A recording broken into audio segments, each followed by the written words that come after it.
Bonjour tout le monde, bienvenue, bienvenue au cours du français. Welcome to the French classes. आज के लिए एक नया word bienvenue means welcome, cours like classes.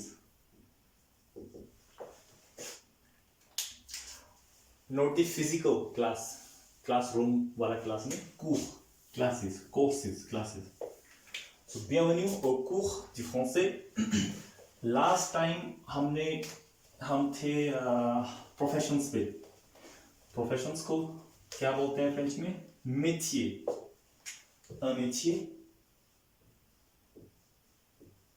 Un métier और या फिर une profession. दोनों का एक ही मतलब है. ये masculine है, वो feminine है. Un métier, une profession. कुछ प्रोफेशंस की मैस्कुलिन और फेमिनिन फॉर्म हमने कर ली थी, कुछ बाकी हम उनमें ऐड कर लेंगे. जैसे कि जो फर्स्ट रूल था मैस्कुलिन से फेमिनिन में चेंज करने का, जैसे कि था अगर कोई भी वर्ड IEN से एंड होगा तो उसको फेमिनिन फॉर्म में कैसे चेंज करेंगे? प्लस NE ऐड होगा. जैसे कि हमारा जो एग्जांपल था इंडियन, je suis indien और je suis Indian, feminine plus NE. सो इस तरह के जो और कुछ बचे हुए प्रोफेशंस हैं उनको हम देखते हैं. जैसे कि फार्मेसियन, ये मैस्कुलिन इधर और इधर लिखेंगे फेमिनिन फॉर्म. फार्मेसियन IEN plus NE feminine form में. फार्मेसियन will become pharmacien. Pharmacien. Musician जो कि हम कर चुके हैं शायद, म्यूजिशियन. Magician, magician. इंफॉर्मेटिशियन, ये पता नहीं मैंने पहले लिखा है कि नहीं लिखा. इंफॉर्मेटिशियन.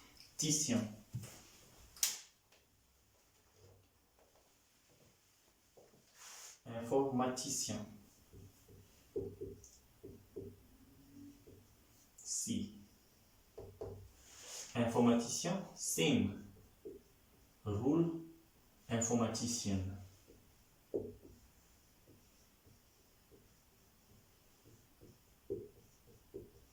Informaticien means pharmacien, pharmacienne means chemist. Masculine and feminine. Informaticien, informatician, it means not engineer but IT engineer. INT. IT engineer. Informatician, informatician. Because simple engineer in general is engineer. और इसकी फेमिनिन फॉर्म एग्जैक्टली सेम ही होती है, engineer. जैसे कि मैंने बताया कुछ words का फेमिनिन फॉर्म एग्जिस्ट नहीं करता है बिकॉज जिस वक्त ये वर्ड्स डिक्शनरी में इंटीग्रेट किए गए थे उस वक्त ये प्रोफेशन फेमिनिन फॉर्म में नहीं था. सो इंजीनियर, इंजीनियर. लेकिन इसमें हम प्रोफेसर की तरह ही ई ऐड कर सकते हैं और नहीं भी करेंगे तो कोई फर्क नहीं पड़ेगा. बस c'est un ingénieur और c'est une ingénieur, यहाँ से हमें पता लगेगा कि वो फेमिनिन है. So, pharmacien, informaticien, जो कि मैथ्स टीचर है. मैथमेटिशियन, मैथमेटिशियन, वो उसकी जरूरत नहीं है, उसको हम बाद में देख लेंगे. उसके अलावा इस वाली फॉर्म के इतने ही हैं. उसके अलावा हमने जो एक्टर की तरह के जो किए थे, एक्टर, एक्ट्रेस, उसमें एक एक्सेप्शन है जो कि chanteur, उस तरह से ही होता है. TEUR, chanteur means singer, singer, and verb to sing chanter. Chanter means to sing. ये ER फैमिली की वर्ब है, ER फैमिली, और ये अपनी फैमिली के रूल को फॉलो करती है, रेगुलर वर्ब है, रेगुलरली. chanteur, ये chantrice नहीं होगा, ये होगा chanteuse, ये इरेगुलर है, chanteuse. सेम जैसे कि वोंडर का था सेल्समैन, सेल्सवुमन, वोंडर का था वोंडर्स, वोंडर्स, वोंडर, वोंडर्स. Sales person, salesman, saleswoman. उसके बाद में सेम कैटेगरी सर्वर,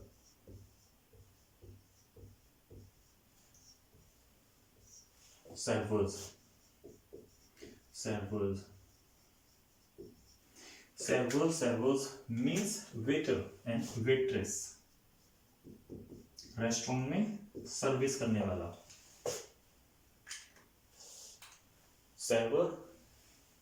सर्वर्स. उसके अलावा इस फॉर्म का कोई और मुझे याद आएगा मैं बता दूंगा. सर्वर्स. अब हम एक लास्ट कैटेगरी,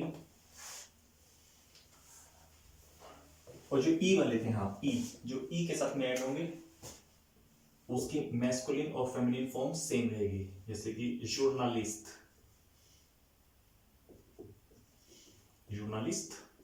जर्नलिस्ट सेम होगा जर्नलिस्ट, क्योंकि वो ई के साथ में एंड है तो मैस्कुलिन और फेमिनिन फॉर्म सेम रहेगी. c'est un journaliste और c'est une journaliste.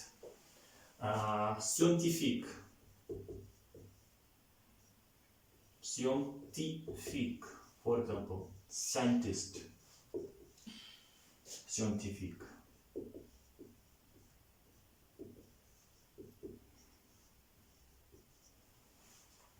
Journaliste, scientifique. उसके अलावा ये थोड़ा सा अलग है, जैसे कि homme politique. इस फॉर्म के केवल दो ही हैं, homme d'affaires.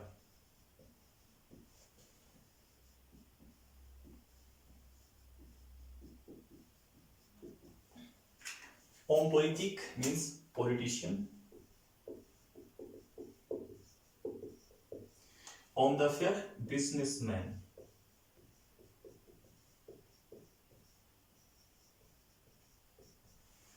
Politician, businessman. homme politique में homme का फॉर्म चेंज हो जाएगा, जैसे कि homme is man, femme is woman, ये हम कर चुके हैं, तो homme will become femme. femme politique, business woman. homme d'affaires, femme d'affaires. femme d'affaires, business women. और जो ई के साथ में एंड है वो ई के साथ में सेम रहेंगे, और ये इस फॉर्म में दो ही हैं मोटे मोटे तौर पे, homme politique, femme politique, homme d'affaires और femme d'affaires. politician, businessman, business woman.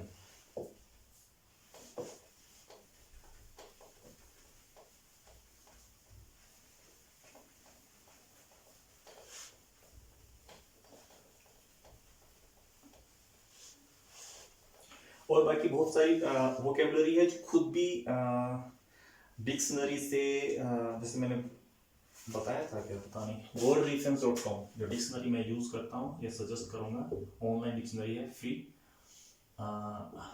wordreference.com दोनों के लिए, फ्रेंच टू इंग्लिश और इंग्लिश टू फ्रेंच. तो कभी कभी कोई वर्ड, कोई वोकेबलरी यूज करनी हो या फिर लर्न करनी हो तो उसको खुद से भी सीख सकते हो, क्योंकि सारी की सारी वोकेबलरी तो मैं नहीं बता सकता, तो खुद से भी देख सकते हो. जैसे कि ये फॉर एग्जांपल एक छोटा सा पेपर का टुकड़ा, इसको बोलते हैं chiffon. Chiffon, chiffon is basically like कोई भी कपड़े का भी कोई छोटा सा इस तरह का टुकड़ा होगा तो उसको भी शिफोन शिफोन कर सकते हैं, लिख सकते हैं शिफोन। और ई वाले जिसमें ई में एंड होगा और सेम होगा, उसमें जैसे कि एक वर्ड एस्ट्रोनॉट, एस्ट्रोनॉट, एस्ट्रोनॉट, ये भी सेम है। और ई के साथ में साइंटिफिक, जर्नलिस्ट, मुझे कोई याद आएगा तो मैं बता दूंगा। उसके बाद जो हमारी इस तरह की फॉर्म थी, बोulanger, बोulanger, सिंपली कॉन्सोनेंट के साथ में या ई आर के साथ में, रेदर आई शुड से, इसमें हम एक एक्स्ट्रा ई ऐड करेंगे और ई आर से पहले वाले ई पे एक्सेंट लगेगा फेमिनिन फॉर्म में, boulanger, ऐसे। जो ई आर के साथ में एंड होंगे उसमें एक्स्ट्रा ई, जैसे कि फेमिनिन फॉर्म को बनाने के लिए हम एक्स्ट्रा ई ऐड करते हैं, एक्स्ट्रा ई रहेगा और फर्स्ट वाली ई पे इस तरफ से एक्सेंट लगेगा। एक्सेंट को मैं बता दूंगा, 3 4 5 तरह के जो भी एक्सेंट है उनका क्या मतलब होता है, उससे प्रोनाउंसिएशन पे क्या फर्क पड़ेगा और उनके नाम क्या है। हालांकि नाम को याद रखना इतना जरूरी नहीं है। सेम कैटेगरी में जैसे कि बूशे, बूशे, बूशर, boulanger is like pastry, shop पे काम करने वाला या फिर उनको बनाने वाला। इंग्लिश में एग्जैक्टली क्या वर्ड होता है इस प्रोफेशन के लिए मुझे नहीं पता। boulanger, boulanger, जो पेस्ट्री शॉप पे लोग काम करते हैं, या फिर रेदर बनाने वाला, काम करने वाला तो सेल्स पर्सन में आ जाएगा, वोंडर, वोंडर्स, लेकिन बनाने वाला boulanger, boulanger, boucher, boucher is like meat shop पे काम करने वाला, या butcher, not the sales person but जो उस प्रोफेशन में है, deeply involve, not the marketing guy but बनाने वाला, butcher, boucher, boucher। जैसे कि policier, policier, policeman and policier, police woman, police woman। अच्छा, एक और है एक्टर की तरह, is factor, postman and factrice, वो उसी तरह से होगा, postman, post woman, factor, factrice। सो ई आर में जो भी ई आर एंडिंग है उसमें एक्स्ट्रा ई लगेगा, एक्स्ट्रा ई यूज होगा और फर्स्ट वाले ई पे एक्सेंट आएगा। cuisinier, cuisinier, cuisinier is like kitchen में काम करने वाला, and cuisine is kitchen, cuisine, cuisine is kitchen, cuisine, la cuisine, feminine, la cuisine kitchen, और cuisine वो जो गैस्ट्रोनोमी, गैस्ट्रोनोमी उस सेंस में भी cuisine को यूज करते हैं, जैसे कि फ्रेंच cuisine है ना, फ्रेंच फूड, फ्रेंच cuisine। और cuisine फिजिकल घर का जो पार्ट होता है किचन, उसके लिए भी यूज होगा cuisine। और cuisine किस एज ए कल्चरल वर्ड भी cuisine यूज करते हैं, गैस्ट्रोनोमी, cuisine, गैस्ट्रोनोमी, ला गैस्ट्रोनोमी, गैस्ट्रोनोमी। जैसे कि France is known for its cuisine, France is known for its gastronomy. यहाँ पे सिनोनिम यूज हो सकते हैं, ला cuisine française क्योंकि वो फेमिनिन है, ला गैस्ट्रोनोमी française। cuisinier किचन में काम करने वाला, cook, cuisinier, cuisinier, cook, masculine and feminine. So फिलहाल इतना काफी है प्रोफेशंस के लिए, मेथिए के लिए। अब हम थोड़ा सा देख लेते हैं डेफिनिट और इनडेफिनिट आर्टिकल्स जो हमने किए थे वो किस किस सिचुएशन में यूज होंगे, कब हम डेफिनिट आर्टिकल यूज करेंगे और कब हम इनडेफिनिट आर्टिकल यूज करेंगे। जैसे कि article défini, article indéfini। Definite article कौन कौन से थे? le, la, l'apostrophe एंड ले, मैस्कुलिन, फेमिनिन एंड अगर वोवल से स्टार्ट होगा लेकिन सिंगुलर फॉर्म में, and this is plural. Masculine हो, फेमिनिन हो, वोवल हो ना हो कोई फर्क नहीं पड़ेगा, प्लूरल अगर है तो ले यूज करेंगे।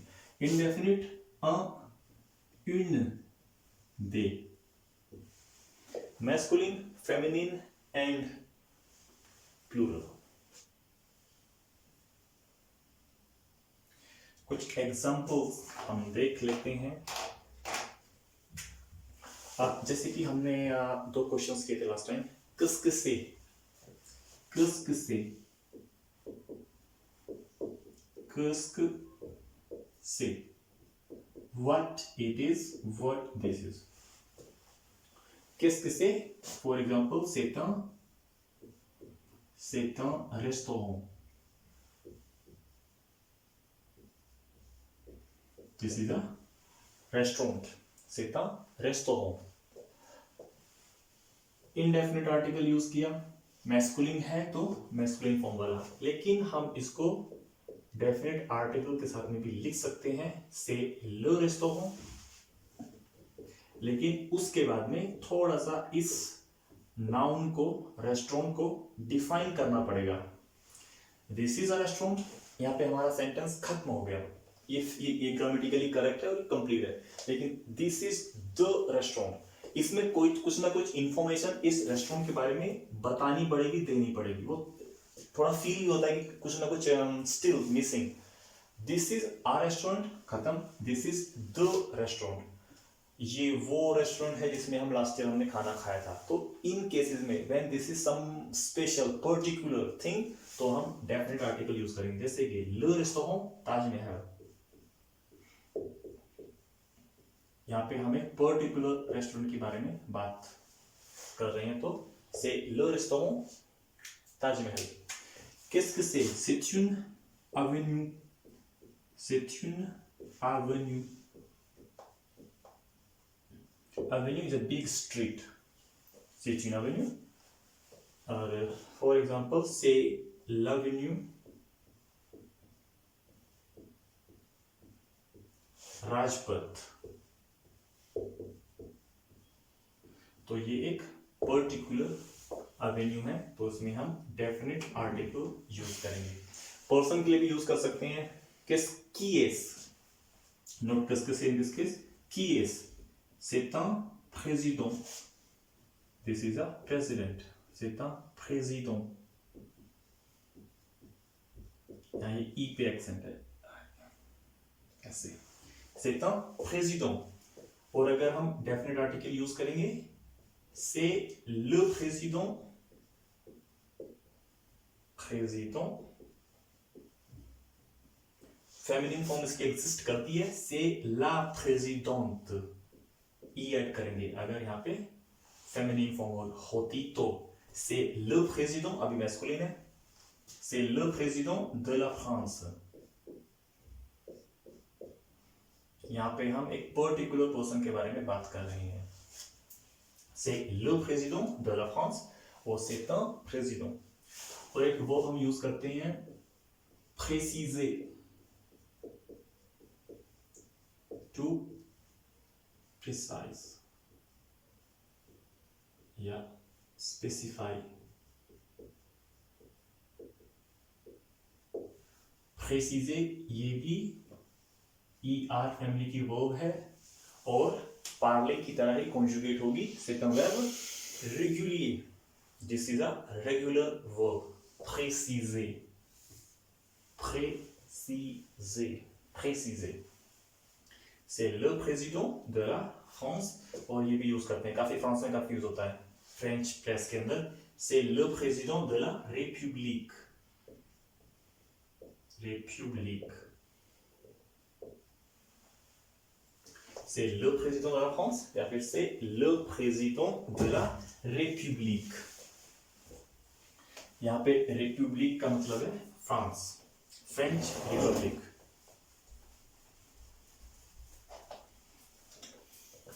तो इस तरह से हम डेफिनेट और इनडेफिनेट आर्टिकल को डिफरेंट सिचुएशन और कंटेक्स्ट में यूज करेंगे. वो डिपेंड करेगा हम कहना क्या चाहते हैं. अगर हमें किसी वर्ड पे, किसी नाउन पे स्ट्रेस या फोकस करना है, लेके आना है, या फोकस अटेंशन दूसरों का लाना है, तो हम डेफिनेट आर्टिकल की सेंस में उसको यूज करेंगे. दूसरा एग्जांपल जैसे कि किस किसे, c'est un stylo. c'est un stylo. इसमें कोई नई वोकेबुलरी आएगी तो उसको भी लिख सकते हो, याद कर सकते हो. stylo is like a pen, not like a pen but a pen. pen, stylo, c'est un stylo. इसको हम डेफिनेट आर्टिकल के साथ में भी लिख सकते हैं. c'est le stylo, c'est le stylo de mon père. It's my father's pen. C'est un stylo, just in general, and c'est le stylo de mon père. वो थोड़ा सा फिर कंटेक्स्ट पे डिपेंड करता है कि रियल सिचुएशन में जो सेंस है हम जो देना चाहते हैं या फिर जो सेंस देने की जरूरत है वो क्या है, उस पर डिपेंड करेगा कि हम डेफिनेट आर्टिकल यूज करें या इंडेफिनेट आर्टिकल यूज करें. वो लिखते हुए, पढ़ते हुए और समझ में आने लगेगा, क्योंकि इसका रूल मोस्टली हर लैंग्वेजेस का सेम ही होता है, डेफिनेट और इंडेफिनेट आर्टिकल यूज करने का. चाहे वो हिंदी में हो, चाहे वो हिंदी में होते हैं पता नहीं, इंग्लिश का हो या फिर वो फ्रेंच का हो. अब हम थोड़े से नंबर्स अपने देख लेते हैं, क्योंकि नंबर्स हमारे 20 तक हमने किए थे. उसके बाद में उसको हम 100 तक करेंगे और फिर थोड़ा सा ये बेसिक चीजें कंप्लीट हो जाएंगी तो थोड़ा बहुत हम आगे बढ़ेंगे तो प्रॉब्लम नहीं होगी, चीजें बेसिक्स थोड़े से क्लियर होंगे. 20 को हमने लिखा था 20, और 20 से आगे बढ़ने के लिए सबसे पहले जरूरी है कि 1 to 20 आपको पता होना चाहिए. 1 to 20 पता होना बहुत जरूरी है. 1 से 10 तक मैं यहाँ पे लिख लेता हूँ, उसकी में जरूरत पड़ेगी. 1, 2, 3, 4, 5, 6, 7, 8, 9 and 10. इसके में जरूरत पड़ेगी 20 से आगे जाने के लिए. 21 को हम लिखेंगे 21.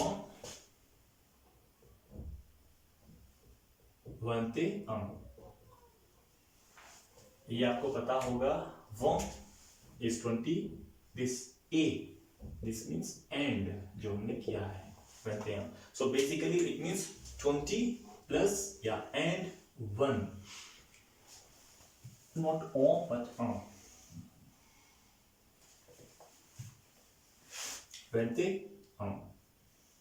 21. अच्छा, 21 से लेके 71 तक ये इस तरह से ए यूज होगा. केवल 21, 31, 41 आगे हम करेंगे तो पता लगेगा. 61 and 71 में ए यूज होगा. 20 ए 21, 21, 22 simple 20 and 2, 22, 23, 23. उसके बाद में 29 तक वो ऐसे ही कंटिन्यू होगा. 21, 22, 23, 24, 25, 26, 27, 28, 29, 30 होगा 30. 30 is 30. उसके बाद में हम सेम तरीके से कंटिन्यू करेंगे. 31 होगा 30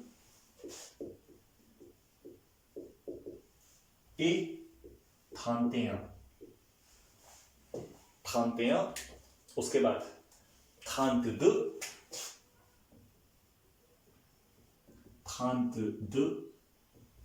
ये कि वो जैसे मैंने बताया 21, 31, 41, 51, 61 एंड 71 में ही ए यूज होगा. उसके अलावा फिर बाद में कहीं भी यूज नहीं होगा.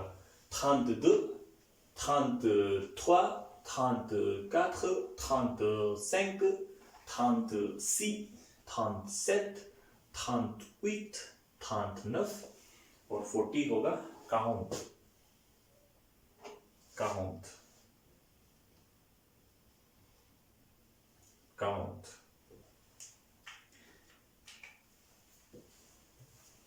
उसके बाद सेम 41,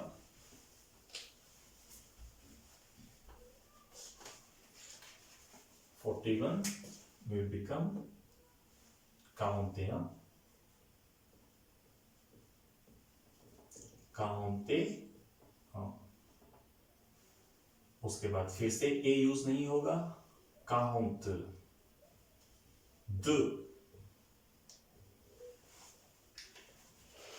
42, 43, 44, 45, 46, 47, 48, 49 और 50,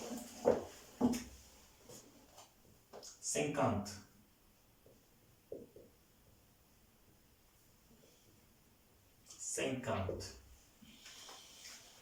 उसके बाद सेम तरीके से ये कंटिन्यू होगा. 51, 50 हम यहां से लेंगे. 50, 51, 52, 53, 54, 55, 56, 57, 58, 59 और 60 होगा 60.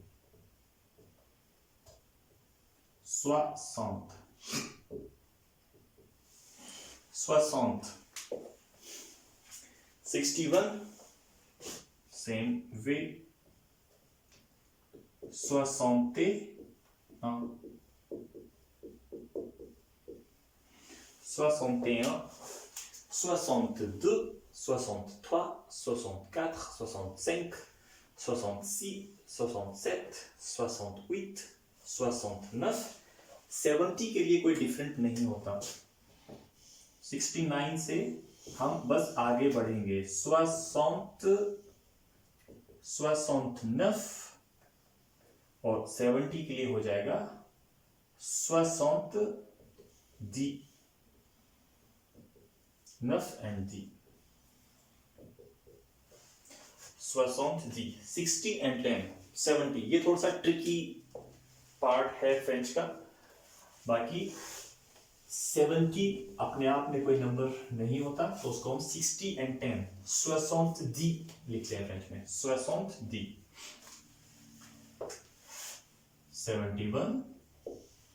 71 लास्ट है, इसमें हम ए यूज करेंगे. 71, 71.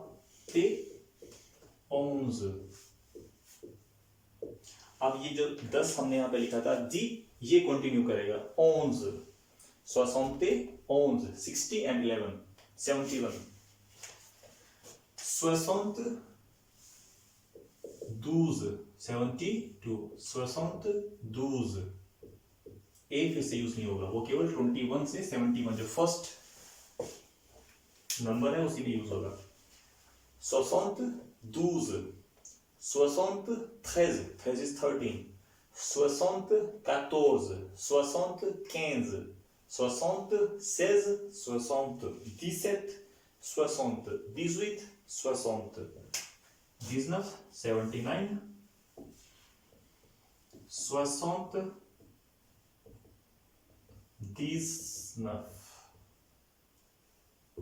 19 and 60, 79, 79. उसके बाद में 80, वो थोड़ा सा और ट्रिकी है. 80, 4 is 4, 80 and s के साथ इस केस में 80 is 80. तो इसको याद करने के लिए थोड़ा ट्रिक ऐसे लगा सकते हो. 4 times 20, 4 times 20, 80 is 80, 4 times 20. उसके बाद में 81, 4 सेम रहेगा, 80. अब उसके बाद में s यहाँ पे नहीं आएगा, केवल s इसी में है. 81, हालांकि ये 21 ही है 81, लेकिन इसमें a नहीं आएगा. 81 नहीं होता, 81. दिस इज 80 and 1, 81, 81, 82, 82, 83, 84, 85, 86, 87, 88, 89 और 90 होगा 90,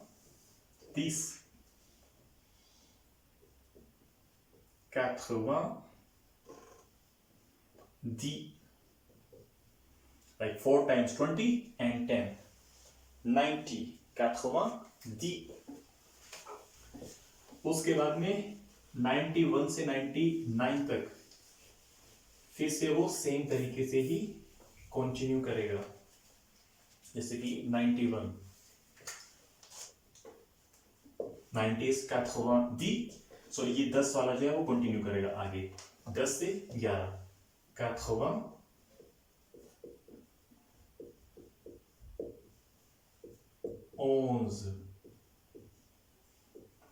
91, 11, 92, 92, 80, 12, 12 is 12, 80, 13, 80, 14, 95, 95, 96, 96, 97, 97, 98, 98 and 99, 99, 80, 99,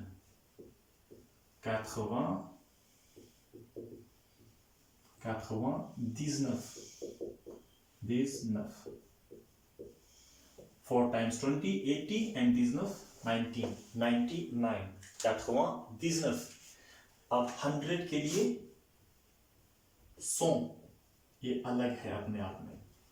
81 नहीं है, दो बार. तो 100 के लिए 100 मीन्स 100. सो ये हमारा 100 तक काउंटिंग्स हो गई. 100 के बाद में कोई भी मुश्किल नहीं है, क्योंकि 110, 120 या 179, तो उसमें 100 and 79. 79 वो धीरे धीरे हो जाएगा. अभी के लिए 100 तक करो. अब नंबर्स के साथ में at least you can tell your age, how old are you, क्योंकि लास्ट टाइम हम यूज कर रहे थे इंग्लिश वाले alphabet. So now you can use French numbers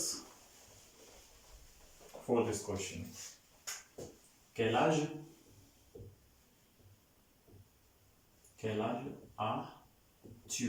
How old are you? या फिर quel âge avez-vous? Formal condition वाला. Quel âge as-tu? Quel âge avez-vous? For example, j'ai 27 ans. J'ai 27 ans, j'ai 30 On, j'ai 34. 4 ans, etc. सो अब numbers को French में use कर सकते हो, लिख के प्रैक्टिस करो, ट्राई करो तो थोड़ा सा और रिवाइज हो जाएगा। हम 2-4 रिवाइज कर लेते हैं, जस्ट कुछ नंबर रैंडम नंबर्स, जैसे कि 87 क्या होना चाहिए 87 का? 80 का होता है 80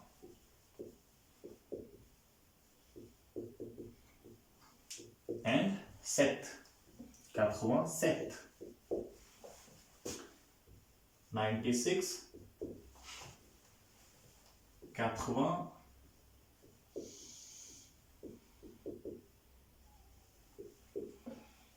96 16 96 96 because 16 is 16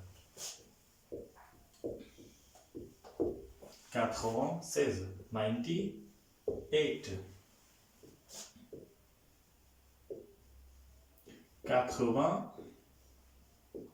18 is 18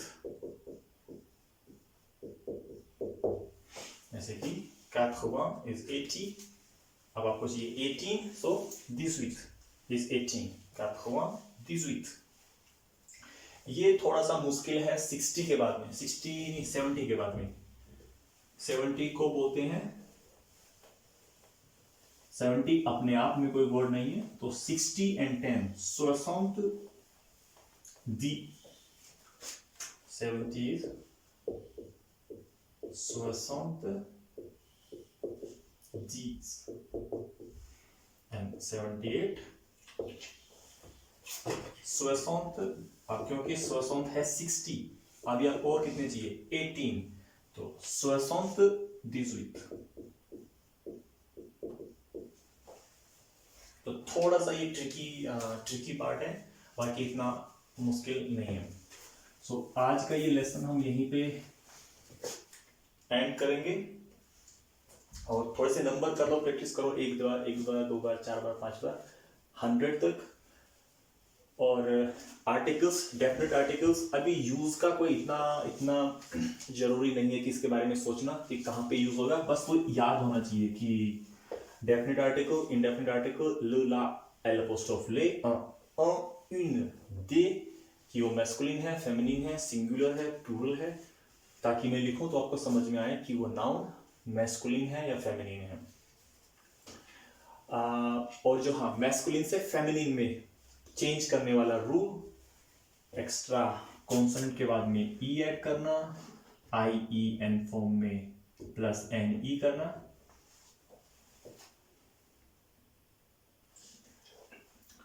इसको याद रखना, क्योंकि हम depending on the context masculine या फेमिनिन फॉर्म में चीजों को यूज करेंगे। एडजेक्टिव और नाउन, खासकर एडजेक्टिव या प्रोफेशंस जो हमने आज किए वो चेंज होगा इसी रूल से। मैस्कुलिन नाउन के साथ में मैस्कुलिन एडजेक्टिव और फेमिनिन नाउन के साथ में फेमिनिन एडजेक्टिव। मैस्कुलिन से प्लूरल या सिंगुलर से प्लूरल में चेंज करने वाला रूल हम कर लेंगे। फिलहाल के लिए उसके लिए मैंने बताया था कि S ऐड करेंगे, S ऐड करेंगे। सिंगुलर से प्लूरल में करने के लिए S ऐड करेंगे, और अगर ऑलरेडी S के साथ में एंड है तो कुछ नहीं करेंगे, वो ही सेम होगा। सो आज की क्लास हम अपनी यहीं पे खत्म करते हैं, और नेक्स्ट क्लास में हम थोड़ी सी और वर्ब्स को, more verbs of the same family, पार्ले फैमिली को हम आगे लेके चलेंगे। उसके एग्जांपल्स या कुछ नए वर्ब्स सीखेंगे और उनके यूजेस। सो अभी के लिए चाओ, सी यू नेक्स्ट टाइम।